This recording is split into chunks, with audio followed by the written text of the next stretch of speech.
So, when and why did the first idea to make this film come about? Well, actually, a friend of ours that we attended film school with in Santa Barbara, California, at Brooks Institute, he grew up in the wine country. His father is actually the #1 vineyard manager in Sonoma County, which we do a spoof of the character in the film. But that's what his father does, and him and a childhood friend of his, Paul Hawley, who is the co-writer, co-director with Ross Clendenin, who I'm speaking about, decided to write a movie as kind of a tribute to their childhood and the characters that they encountered. And so they came to me with the script, and I said, that's a good idea. I said, we need to do something. Okay, so he just kind of steamrolled from there, and we got it off the ground. Good. So tell me the truth. How much wine did you drink during the production of this movie? A lot. A lot? A lot. And it was there. It was, Just there. People just wanted to give it to us. Yeah, we were shooting at the winery, so then we would, it would be available to us. Hey, taste the wine and blah, blah, blah. But hopefully we're sober enough that the camera was steady enough. Usually when we left it post Miguel had to stay more sober sometimes during the day. Right. When we're shooting, because he has to stay steady. He's on the camera. But as the producer, sometimes, it's I have to schmooze. I have to talk. I talk to the winery owners or different guests that we have that day, and everybody wants to drink. And the actors. A couple of days. Oh yes. Yeah, a couple of days I ended up being pretty slow. Well, we'll leave it at that. Happy. Happy. Comedy style, Simpson comedy style. Similarities? Yeah, similarities inside the film. I mean, maybe, okay, so similarities to The Simpsons, and we've heard this before while we've been in Rome, and, that had not occurred to us, dude. To quote The Big Lebowski, but I can see why maybe from an outsider's perspective, you could see that. And I take it as a compliment. I mean, we're huge fans of The Simpsons. It's great, and it's definitely a comment on the United States and American culture. And Cork is certainly a comment on American culture and California wine culture. Yeah. So, it was interesting to hear that when Giacomo introduced the film the other night, and he's speaking Italian, and I don't speak Italian, unfortunately. Maybe next time I'm here I will. But he was, speaking, and all of a sudden I hear Simpsons, Matt Groening, and then it's like dun dun dun dun, dun. And I just, it's a huge compliment. Now, apart from anything else, there's a whole episode in The Simpsons dedicated to wine drinking. So there you are. But they have an episode dedicated to just about everything. Yes. I mean, 22 seasons, I think, or 21. Yes, I think we only reached 17 here. So I think we're on 21 in the States. Yeah. Oh, okay. So, will you ever show this film to Francis Ford Coppola? If Francis Ford Coppola will watch the film, I am happy to furnish it for him. The idea, there's a bit of a divide between us and him at this moment. But I think we could. I mean, we know where his vineyards are. Right. He's in Sonoma. He's in Sonoma too. He's in Sonoma. He has a Sonoma one. He does some of his wines in Sonoma and some in Napa. He lives in Napa. Yeah. Oh, he lives in Napa, please. But in terms of, we'd love for him to see the film. Oh, good. And if you know how to get to him, I'd love to know how to get to him. Unfortunately, I don't. And so, how much wine do you think Obama drinks in the White House? I think Obama is a beer guy. I think so too. If you want to compare it to Cork, he might be more along the lines of the Dane. Right. I don't think really. I mean, obviously he's a very intellectual, smart man, but I'm not sure what his drinking habits are. But as far as in terms of the news and what's been publicized, he says he drinks beer. Oh, okay. I think American beer. Nice ice cold beer in the summer. Yeah, ice cold beer. And we don't mind that either. Right. Since we are in the land of wine, well, that depends on opinions, unless you're more of the French kind, or if you're more Italian. Oh, okay. And so, since it's been quite well received, this film here, what advice would you give the Italians, and what would you like to say about the Italians and wine drinking?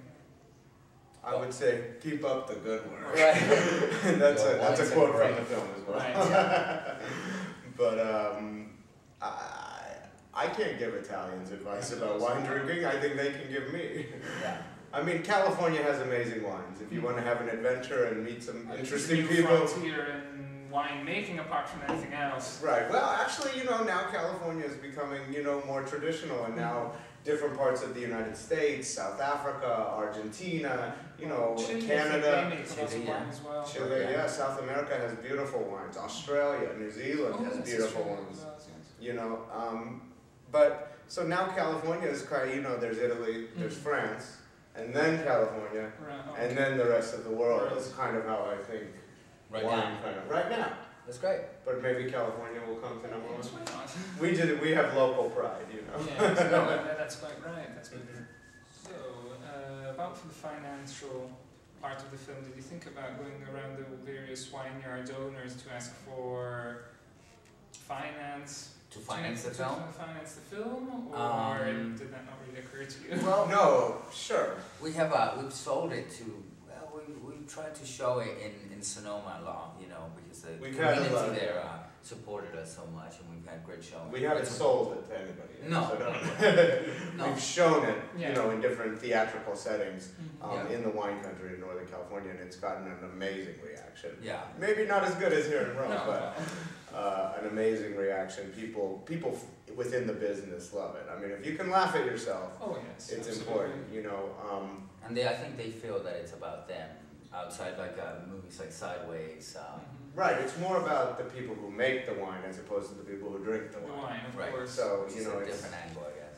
Right, and a lot of the details of the film are very real, in terms of the process of making wine. But to go back to your original question, did we go, the idea of going to individual wineries and trying to get a little bit of money from each, that we have a saying, too many cooks in the kitchen. Yes. And I don't really want to have, 15 winery owners telling me how to make my movie, Yeah, because I don't go and tell them how to make their wine. They make excellent wine, and I hope that, people think our movie is excellent. So in terms of investment and financing, it was all private, and we made it happen that way. It's hard to spoof the people that are paying for you, Yes. Right. Yes, Yeah. So, what is the secret behind the success of a independent movie production, or the making of? Miguel Medina No. is the secret. Is the man. No, Ross, Paul, myself, we contributed to this film. A lot of its success, we were major parts of. But if it wasn't for Miguel's fantastic photography and fantastic editing, it wouldn't be as sharp and as crisp as it is. It's very nice of him. I think just keep at it. I think Brian has stayed with this project for many years now, and we finally got here to Rome. And it's taken a long time, but now we're just enjoying it. Really, it's trying to enjoy. It's like I feel like a proud papa. And it's like I have to let my baby go. Go, yes. And sometimes that's difficult, but it's necessary. Right. So I'm really proud right now. I'm really, really proud of what we've accomplished as a team, and that people are enjoying what we've done. As a filmmaker, if nobody sees your work, what's the point?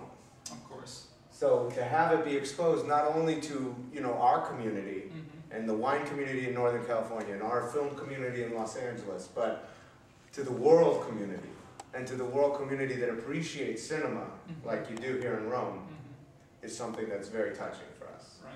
And we feel very lucky to be here. But on the technical side, did you actually start from scratch, finding the actors, the technicians? Oh yeah, everything. From conception to completion. To buying the camera, to everything. Right, no, you must understand that this is actually something very peculiar for Italians. Okay. Because you don't really have a concept of independent filmmaking here. It's only more or less, not big budget or big productions. Well, you guys have a... It's subsidized. Yes, always.